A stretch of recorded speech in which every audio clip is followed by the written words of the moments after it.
ഓണനിലാവലിഞ്ഞ് Canada Niagara മലയാളികൾ. ഓണാഘോഷം ഗംഭീരം.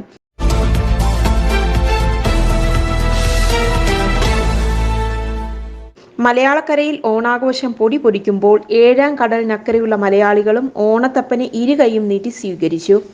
കാനഡ മലയാളി സമാജത്തിന്റെ ആഭിമുഖ്യത്തിൽ ഓണനിലാവ് എന്ന പേരിൽ സംഘടിപ്പിച്ച ഓണാഘോഷം ശ്രദ്ധേയമായി. കാനഡ നയാഗ്ര MP ടോണിബാൻ ഡാനിയൽ മുഖ്യാതിഥിയായി. നയഗ്ര മലയാളി സമാജം പ്രസിഡന്റ് ബൈജു പകലോമറ്റം,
മലയാളികളാണ് ഓണാഘോഷത്തിൽ പങ്കെടുത്തത്.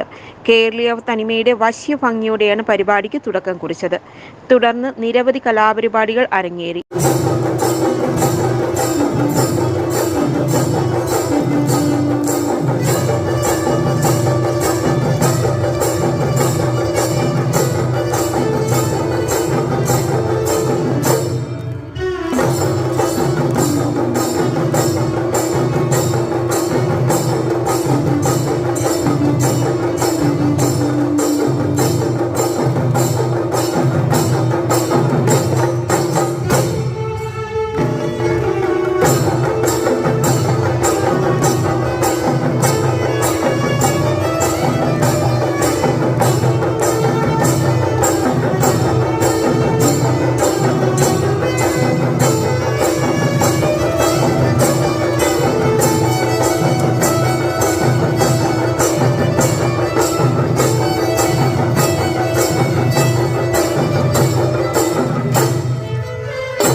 ഓണസദ്യയായിരുന്നു പരിപാടിയുടെ മുഖ്യ ആകർഷണം. പലകൂട്ടം കറികൾ വിളമ്പി മലയാളികൾ ഓണാഘോഷം പങ്കിട്ടു. ഓണത്തിന്റെ സൗന്ദര്യം മലയാളികളുള്ള ലോകത്തിന്റെ എല്ലാ ദിക്കിലും വ്യാപിക്കുന്നതിന്റെ തെളിവാണ് കാനഡ നയഗ്ര ഓണാഘോഷം. ക്യാമറാമാൻ സജു ഈപ്പനൊപ്പം സോണി സജു, ദൃശ്യാനൂർ.